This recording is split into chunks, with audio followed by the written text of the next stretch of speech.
climate change, that we create the kind of democracy that works for all Americans.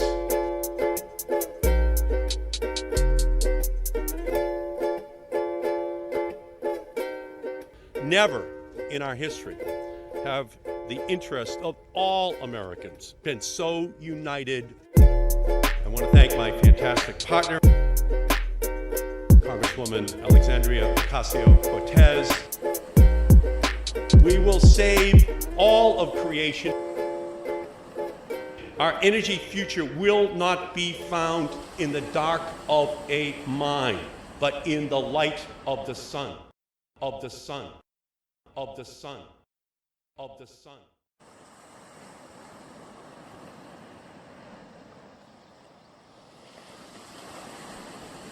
The political tide has turned on the rising seas. We are reclaiming our leadership on the most important issue facing humankind.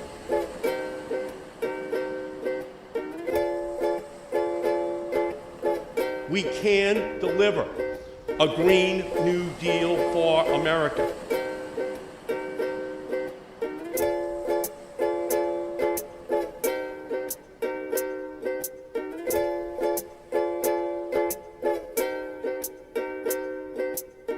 This is an incredible moment.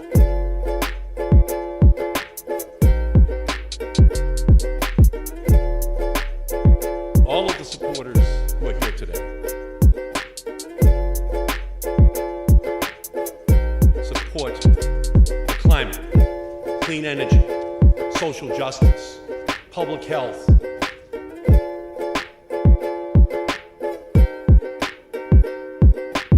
We are talking about repairing the historic oppression of frontline and vulnerable communities. The most powerful movement organizing in the United States today. Grassroots organization. We can deliver a Green New Deal of America. My name is Rebecca Pinn. I am the Secretary of Young Democrats of America, as well as the President of the Young Democrats of Massachusetts. And we are extremely excited to have this conversation with Senator Ed Markey. For those of you unfamiliar, Senator Markey grew up in Malden, Massachusetts, and has consistently been one of the most progressive members of the Senate, and he has been serving since 2013. Prior to that, he served in Congress since 1976. So before we kick off, I'm going to hand it over to Senator Ed Markey to introduce himself a little bit more, as well as give us an overview of the Green New Deal. Well, thank you, Rebecca, very much. Thank you for that very nice introduction.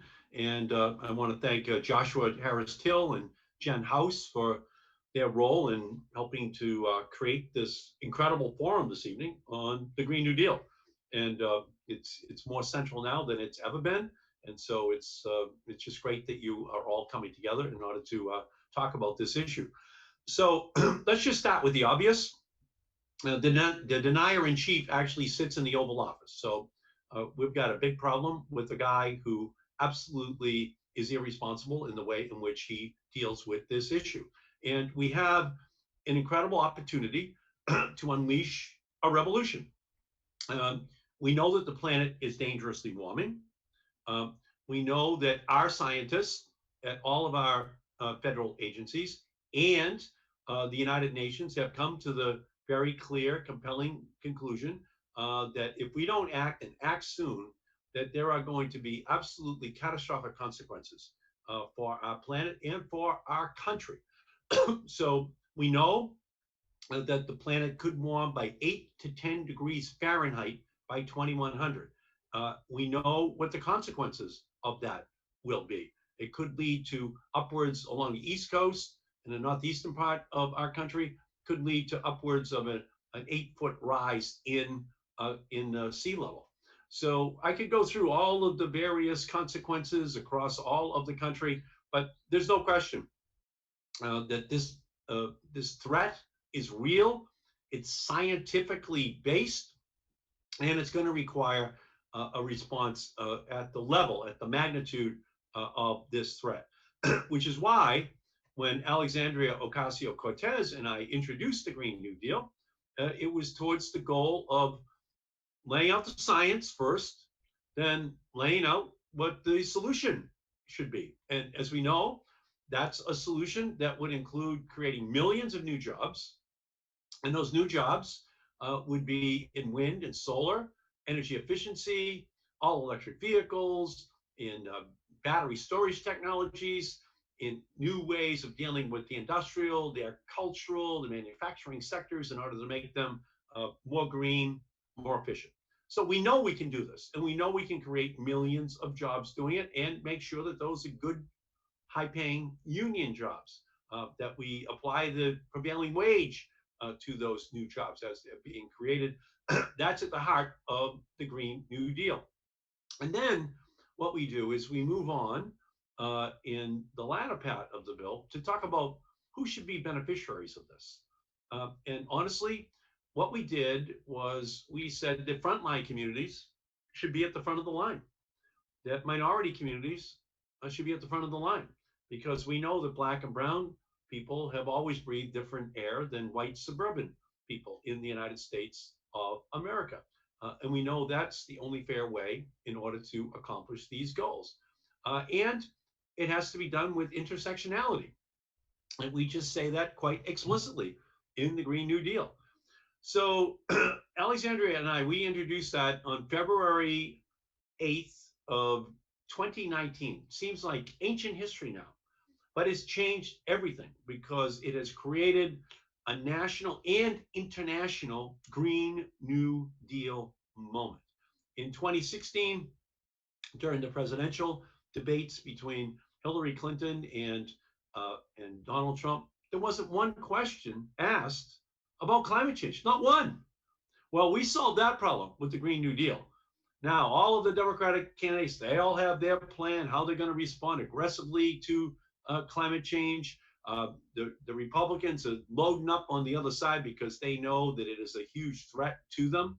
And so from my perspective, I see this as the showdown, 2020, this election, this generation, rising up, Sunrise Movement, Young Democrats, people just rising up and saying this issue is a front burner issue. And at the front of the line for why it is that the Paris Agreement, for all intents and purposes, expires on election day. And so we're out. Or are we in? Well, who won the election? Did we win or not? But that's the decision. And we know, because of the science that has been developed since the Paris Agreement was signed, that that's inadequate to the magnitude of the challenge that has been presented to us as a nation and as a planet. So for me, it's a great honor to be with all of you here this evening. And Rebecca, I would love to have a conversation with everybody who has joined you. Wonderful. Well, thank you so much for that overview. For our first question, I want to hand it over to Nixie Gareca from California, who also serves as the Young Democrats of America Treasurer.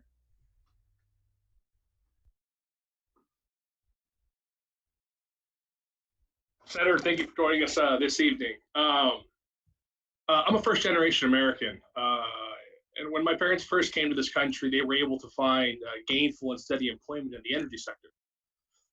But however, we are people that are concerned about the environment, especially, like you said, frontline communities that are directly impacted by climate change.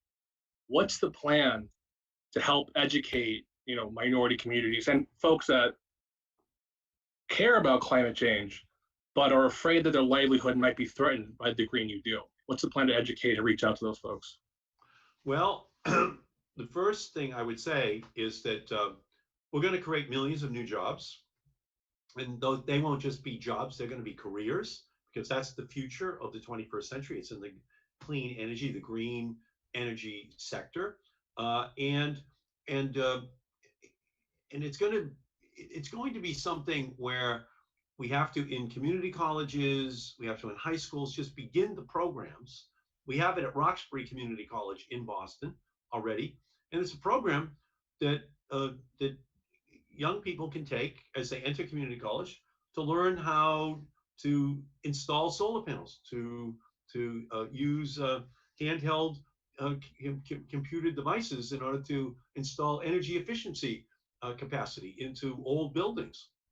So we have to incorporate it into the entirety of our society from beginning to end, and we have to have a plan that we put in place so that young people know that this is a huge job creation potential. And at the same time, we have to say to people who are in the coal industry, or maybe in other industries that are threatened by the Green New Deal, because we're going to be shifting off of the fossil fuel and onto this renewable fuel agenda for the future in order to save the planet, but also to create these jobs, that we're going to take care of them. When Henry Waxman from California, where in California are you from? Where in California are you from? I'm in Los Angeles. Harry Waxman was my old congressman. Oh, there it is. So I put together in 2009 the Waxman Markey bill. So that was our bill, and it was a 80% reduction in greenhouse gases by the year 2050, and it was endorsed by the AFL-CIO. It was endorsed by many of the businesses, industries of California. And a lot of it was because we built right into the legislation that we would provide years of unemployment coverage, years of sick care coverage, years of job training for anyone who was displaced. So we have to think this thing through in order to make sure that we build a transition, a just transition for those who are going to be affected by this. And at the same time, creating the opportunities, especially for those workers, to be first in line to get the jobs as the new clean energy economy is created. So for me, I see this as just a continuation of what Henry Waxman and I did in 2009 in our legislation. And it actually passed on the floor of the House of Representatives. It's the only comprehensive climate bill that has ever passed one of the houses of Congress. And it really just got stopped by a filibuster by Republicans in the Senate. We were on third base with the lead. We had a real chance to be able to get that done back in 2009, 2010. Just think where our country would be right now if we had been able to get that done. And President Obama said it was one of his top three priorities, including the Affordable Care Act, but it kind of got bogged down a little bit because of all the political capital that had to be spent on getting the Affordable Care Act passed and making sure that we were digging out of the Great Recession into which we had headed. So from my perspective, we have a responsibility to make sure that we take care of those who are going to be affected and to put them at the front of the line, but give them the compensation, the health care that they would need in order to make the transition. And if we do that, then we can unleash this incredible clean energy revolution, but do so with real justice towards everyone in our country, including your friends. Great. Thank you, Senator. Thank you. Great. Thank you so much. For our next question, I'm going to hand it over to Kimberly Ajakum from Washington, D.C., who serves as the YDA Issue Advocacy Director. Hi, Senator. Thank you for speaking with us today. Thank you, Kimberly. Thanks for having me. Of course. So I know that you and Congresswoman Ocasio-Cortez have been working really hard on the Green New Deal ever since it was introduced in the House and Senate last year. And I wanted to know what has consensus building looked like amongst constituents and your colleagues to get them on your side since then? Well, I think that the discussion has changed dramatically because of the Green New Deal, Kimberly. I think that when we introduced it, there were some people just poo-pooing it, just too ambitious, too much. But as the last year has unfolded, it's become more of a reasonable proposition. People can now see the magnitude of the problem, and the more that all the candidates who run talk about the climate crisis, it makes it possible for us to envision, being able to build a broader consensus amongst Democrats on the need to take bold action on climate change. And to be honest with you, I think if we could get rid of Donald Trump and get rid of Mitch McConnell as the Senate Majority Leader, then I think there's going to be a deregulation of a lot of Republicans who understand the science of climate change and know that we can solve the problem with massive job creation. We can save all of creation with massive job creation. So I think that Congress is a stimulus response institution. There's nothing more stimulating than having millions of your constituents vote against your colleagues and defeat them, and then to have you standing there surviving and saying, why would I not now support acting on climate legislation when I've always believed it in the first place, but I was just intimidated by my other colleagues and the Koch brothers and ExxonMobil? Why don't I just take that side? Because not only is it the correct policy scientifically, but it's also the best policy politically. So that's my hope, that we can do it. And a big part of it is young people rising up, young people who have moved this issue into the top 2 or 3 highest priority issues. And in a lot of ways, I think that the coronavirus pandemic has helped us to focus on what happens when you ignore science, when you just try to get it out of sight and think that somehow or other it's still not going to be something that can harm you. And so in a lot of ways, I think that people are coming to realize that if we had respected the science, if the president had respected the science of climate change much earlier, then we would be in a much stronger position right now to do something about it. But he ignored it. He wasted a couple of months. Well, I think the same thing is true for climate change. We're wasting time. We know that unlike coronavirus, there is no vaccine that's going to be developed for climate crisis. If there is a vaccine, it's deploying wind and solar, all electric vehicles, all of these energy conservation strategies right up front. So we reduce the totality of the greenhouse gases that are up there, and we give ourselves a chance to avoid the worst, most catastrophic consequences. So I like the kind of the vehicle which the coronavirus is giving us to talk about what happens when you ignore science.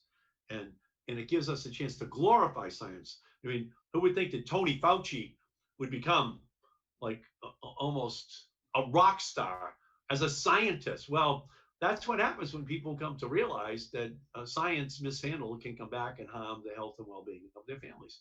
Well, I think we get a chance to make that case on the climate crisis. And I'm looking forward to this election, because I can feel how young people are embracing this incredible analogy with the coronavirus. When you ignore Mother Nature, bad things happen. You have to respect Mother Nature and then try to deal with the problems which it presents, or else you're going to pay a much bigger price. So thank you, Kimberly. Thank you for your great question. Thank you. Wonderful. For our next question, I want to introduce Igor Tregov from California and chair of the YDA Environmental Caucus.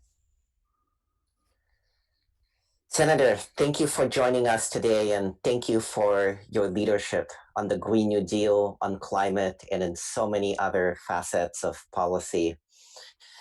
I'm here today because I am troubled and I'm frustrated, and I believe that you share that frustration as well. Under this administration and the tenure of Senate Republicans led by Mitch McConnell, as you pointed out yourself, your revolutionary Green New Deal proposal has been deemed dead on arrival. When we tried to incorporate those principles into the Rewind Act, it didn't even get a hearing. Then a watered down version of all of that language was attempted through the HEROES Act, which also appears to be going nowhere fast. While we will continue to be on the front lines alongside of you in flipping seats, and ridding the American people of the malady in the White House, what can we do right now to support you in convincing your colleagues, even some on the same side of the aisle as you, that broad supermajorities of Americans support these common sense solutions to address the dual and immediate existential threats facing us today in the COVID-19 pandemic and climate change? Yeah, thank you.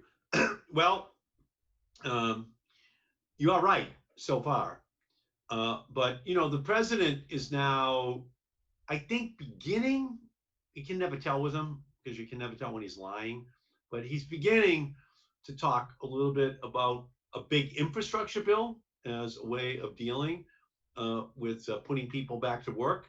And so our job would then be, because I'm on the infrastructure committee, it would be to make sure that every dollar in an infrastructure recovery bill is a green dollar. That we're doing all the things that we would want in that infrastructure bill in order to invest in a green infrastructure for the country. So that would give us our opportunity, if the president wants an infrastructure bill, to say, okay, you want it? It's green. You want it? We'll vote for it. It's got to be green. The highways you want to build, whatever you want to build, green. And how about using some of that money for green infrastructure as well? How about using some of that money to make sure that we're investing in the things that are going to create massive numbers of jobs across our country? So I'm not giving up. I wouldn't be in this business if I wasn't an optimist. And we've come a long way over the years. I mean, if you think about it, 10 years ago, there were only 2,000 all-electric vehicles in the United States. Only 10 years ago. Now we're up to like 1.5 million. Same thing is true for solar. Same thing is true for wind. There were almost no wind turbines, like 2,000 megawatts of solar 10 years ago. Now the plan was, before the recession, 20,000 new megawatts were going to be installed this year alone. Same thing is true for wind. There were only 25,000 megawatts that were in existence just 10 years ago. Now we're up to, well, if the year had played out the way we would hope, there were going to be 125,000 megawatts of wind. So we can no longer say that these aren't job creation engines. And so if we're moving towards an infrastructure bill, which I hope we are, because we want to put people back to work, it gives us a chance to say green. Otherwise, no Democratic votes in the House or the Senate. We want it green.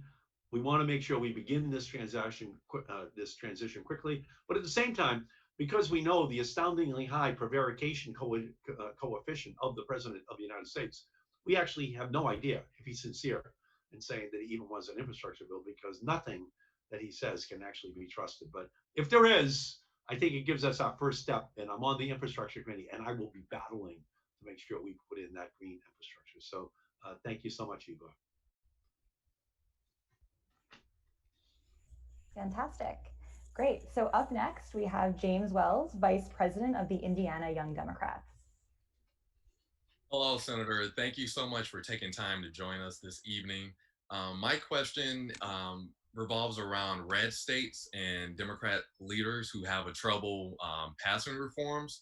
How would you encourage Democrat leaders, or what ways should Democrat leaders in states that are electorally deemed red find ways to overcome a conservative bloc to passing reforms and legislation that would otherwise protect the environment and encourage the shift to renewable energy sources? Well, I think that's a very good question, James. So, for example, Indianapolis in Indiana is a green city inside a red state. And so, the mayor of Indianapolis, at my last recollection, is a very green mayor. Yeah. And so is that are you in Indianapolis now, James, by any chance? Yes, I am. I happen to work for that mayor, Joe Hogsett. So I got the right answer then, James. Okay. So that's how I view this. I view you as the building block. You demonstrate how absolutely cost-effective wind and solar energy efficiency is right now. Then it spreads to the Indianapolis suburbs, which tend to be a little more red, if I recall. And then people out there in the suburbs start to look in and say, well, why aren't we doing that? Why aren't we taking advantage of that? And I think one of the best ways to do it is to just put out the tax breaks for wind, for solar, for energy efficiency, for all electric vehicles, because then you're like making a mistake in not moving towards it, because it's cost effective, tax subsidized. As by the way, as we have the oil, gas, and coal industry for 100 years. When Alexandria Ocasio-Cortez and I introduced the Green New Deal, Donald Trump and Fox News, they kept calling it socialism. Look at socialism. Socialism for the Green New Deal. And then what we say is, well, what do you call tax breaks for 100 years for oil, gas, and coal coming out of taxpayers' policies? If that isn't socialism, what is? So just give us the same socialism, same tax breaks, same tax credits, same subsidies, and we will bury the fossil fuel industry. So to a certain extent, we have to basically make the economic case for it. The price of wind and solar has just collapsed. Energy efficiency is a big winner anytime because you're saving money, you're working smarter, not harder. My mother always said that she was going to donate my brain to Harvard Medical School. It's a completely unused human organ unless I learned how to work smarter, not harder. Well, that's energy efficiency. And now that's wind and solar. And so to the extent to which it's more cost effective, we have to make that case.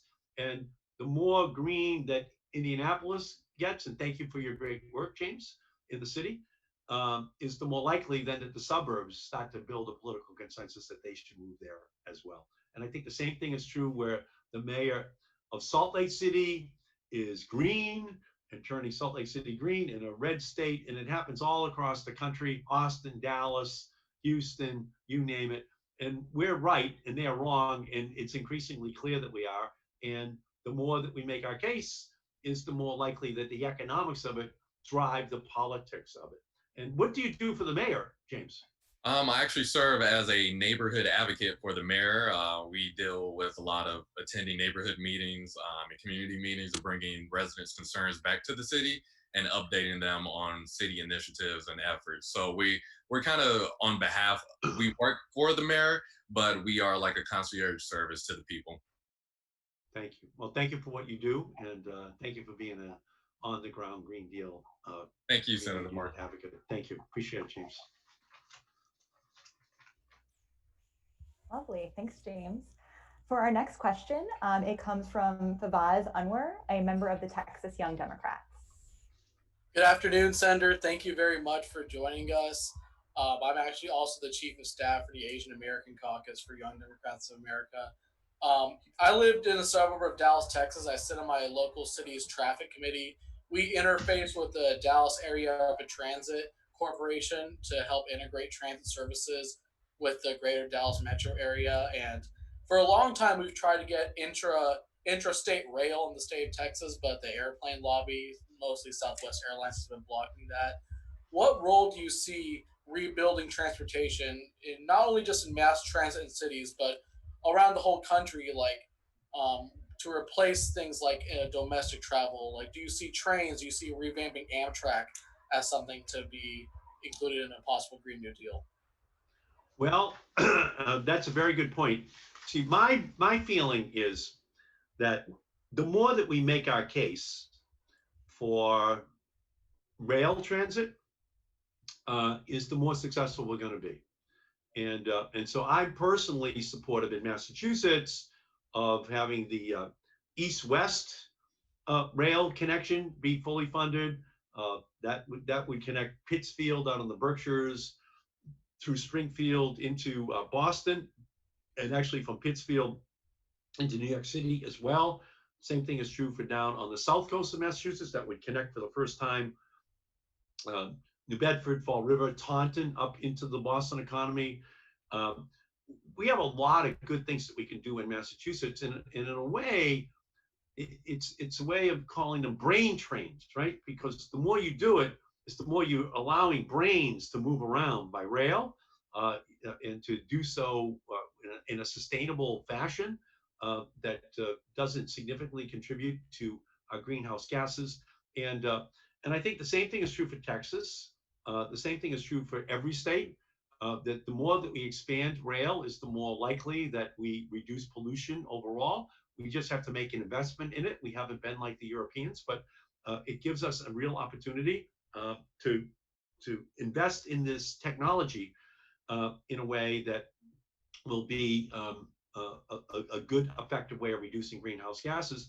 I've also introduced complete streets legislation. How do we integrate walking and biking into the fabric of cities so that we're making it more easy for people to get out of their cars and to be able to move around so that we reduce the pollution as well. So I think what you're talking about is central, that as we invest, and we will, if it's not Donald Trump, then Joe Biden's going to have the biggest infrastructure bill of all time, and it will give us a chance to think through how can we make how can we create a more modern, sustainable transportation system in the United States, and I think rail is going to be right at the center of it.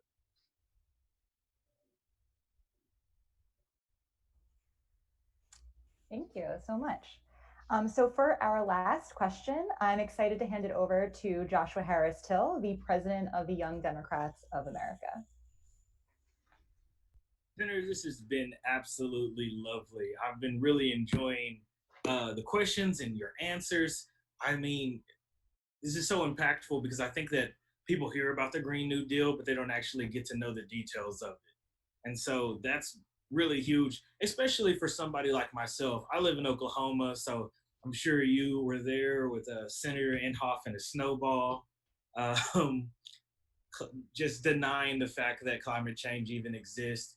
And we see such a tradition of that here in Oklahoma, especially with the state legislator blocking local control and their abilities to even invest in renewable energies. And so what would you say for states like mine, where they have a state legislator that is so backwards and behind the times and just against science? How can we, or how can this, with the Green New Deal, actually help us in these states to push for greener and more renewable energy? Well, I appreciate Joshua, your situation. I've been debating Jim Inhofe on climate issues for 25 years. And on every one of these issues, there's one thing that separates me from him. I am right and he is wrong. And it's on every aspect of this issue, including him bringing a snowball out because it snowed one day in April. And that proves, that there was no global warming. So, it's just, so I feel for you in Oklahoma. I feel for you, Joshua. It's not easy. But here's the way I view it, though. I think we're winning when they have to organize the state legislature to pass laws to make it hard to deploy solar, to make it hard to deploy wind, to make it hard to deploy energy efficiency. That shows we're winning. They have to organize to beat us because all their arguments of the past is, oh, solar, that's nice. Wind, that's nice. So just be a little teeny tiny part, though, of our energy infrastructure. It'll never replace oil and gas. And now you reach 2020, and they said, we got to pass a law here. There's too much solar coming. There's too much wind coming. So from my perspective, the collapse in the price of wind and solar, of the installation of energy efficiency, is our great winner. It's our great argument because we won the debate in the marketplace. Right. These guys always honor Adam Smith, the free market. Well, Adam Smith is spinning in his grave, looking up at the Oklahoma legislature, trying to pass laws to block the economies of these new energy technologies from making obsolete the old. So fundamentally, that's right. The story of all economies. You're doing great. New idea comes along. New idea displaces you. What happens in Oklahoma and some other states, I hate to say, they try to pass a law saying, no, we're not moving to the future. We don't want to hear it. We're locked in here. So I'm actually heartened in a crazy way that they're working to pass laws to block us, because They're doing it not just in your state, as you know. They have this ALEC, the I think it's called the American Legislative Educational Council. You know, it's all funded by fossil fuel companies, and they go into state legislatures all across the country trying to get laws passed that make it harder to install solar or energy efficiency. But at the end of the day, it's a reflection of how strong we've become, how quickly it has all collapsed in price. And here's one thing I know about Oklahoma: it's windy there. So they're fighting the economics of wind, right, saying no, we don't want it. And I know in the summer it's hot and sunny, and so Massachusetts right now has more solar than Oklahoma. Now, we're not the perfectly sunny state. We're like the perfectly cloudy state. No, we're the perfect storm state. How can we have more megawatts of solar? Want to know why? Because we created it as a policy in Massachusetts. Your state, because of the fact that you've got sun such a high percentage of the time during the year, you know, you're almost saying, no, we don't want to do this efficiently. No, we don't want to save money. No, we don't want to help our people.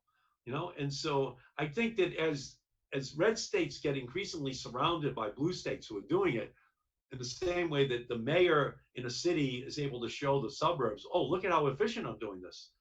Look how much more cost effective it is for me. That the same thing's going to happen in Oklahoma. But first, we got to get rid of Trump.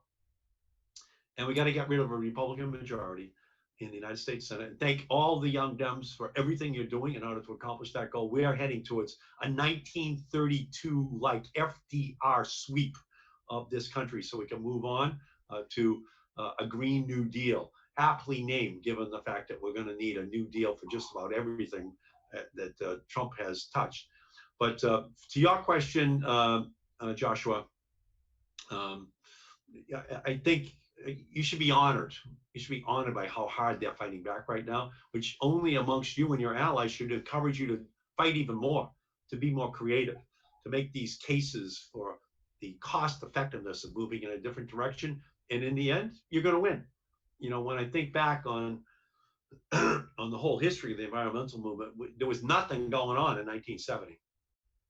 And then all of a sudden, we got the first Earth Day. All of a sudden, laws start to get passed. The Environmental Protection Agency gets created. Superfund is put on the books. My law passes in 2007 to increase fuel economy standards of the vehicles we drive. My law passes to increase the efficiency of air conditioning. You know, 80% of all air conditioning, 80% of all demand for electricity in Oklahoma in the summer is just, it's air conditioning. So if you make it twice as efficient, you've cut in half the number of fossil fuel plants that have to be running in order to generate electricity because they don't need it because it's more efficient.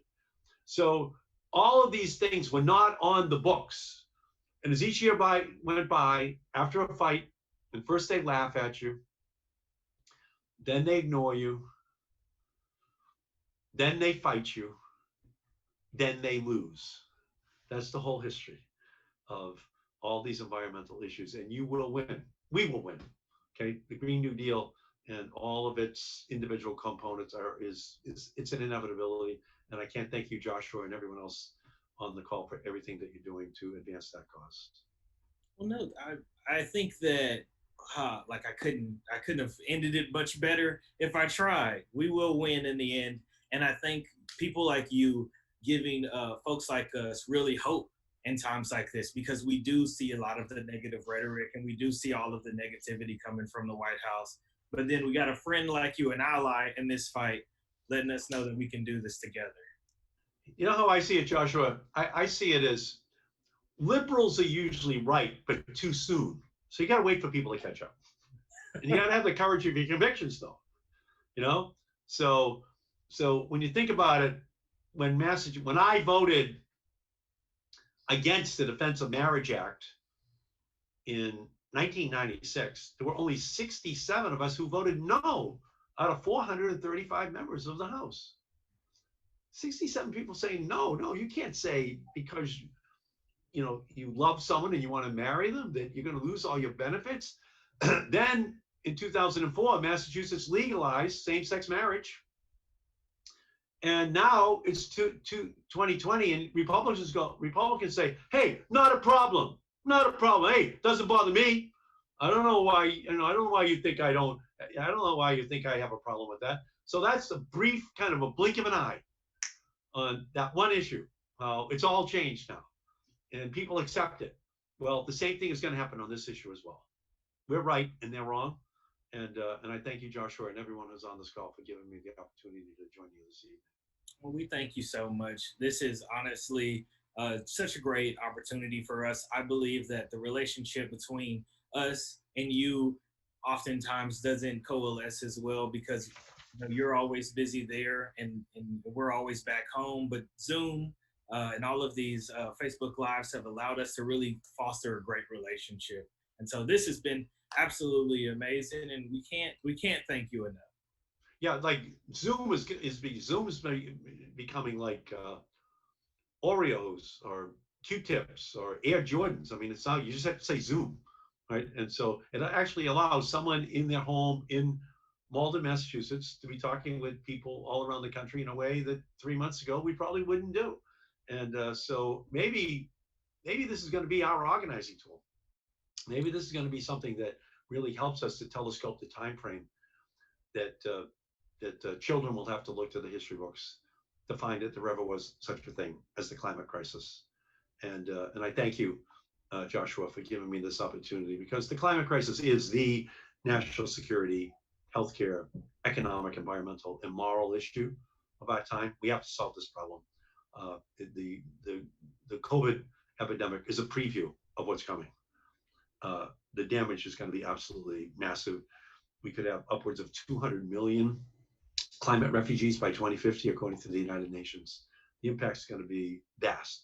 And so we need all of your leadership. Everybody on this call, thank you for what you're doing for our country. And if I can help you in any way, please let me know. Perfect. Well, I think, does Rebecca come back? I think Rebecca's going to come back. She wanted to have some final words. I don't think I have any final words, Josh. You're welcome to have the final words. I was just going to say thank you again, Senator Markey, for all your work in the Senate and on the Green New Deal. We really appreciate it. Thank you, Rebecca. Thanks to everyone else that's up there. And stay safe, everybody. Stay safe. Definitely. I wanted to bring Rebecca back because she's done such great work organizing this and as the president of Massachusetts. So you guys, honestly, are the dream team. I aspire to do in Oklahoma what you guys are doing out there. Well, as Rebecca knows, we're only 2% of America, but we think we're a very special 2% of America. So Rebecca and I, we share that. So, absolutely. So thank you all so much. Thank you, Rebecca. Thank you, Joshua. Thank you, everybody. Once again. So thank all of you for tuning in. We really appreciate it. We're looking forward to bring more of these to you. This Friday, we will have Simone Sanders on. She'll be talking about the campaign. She'll be talking about all things Joe Biden and talking about what youth outreach is going to look like. So we're happy and excited to see that you joined us today. We're excited to have you guys on again. And we thank you, Senator Markey, for everything that you've done, not just for being on this call, but everything you've done in the past and will continue to do as we move forward. Thank you so much. Have a great day. Thank you. Same to you guys. For America, we can deliver wind, solar, offshore wind. It will only be through an historic, generational commitment to end climate change that we create the kind of democracy that works for all Americans.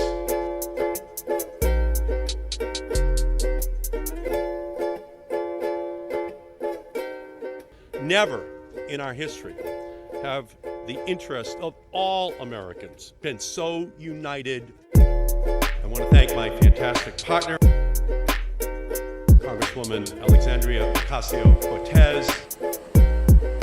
We will save all of creation. Our energy future will not be found in the dark of a mine, but in the light of the sun, of the sun, of the sun.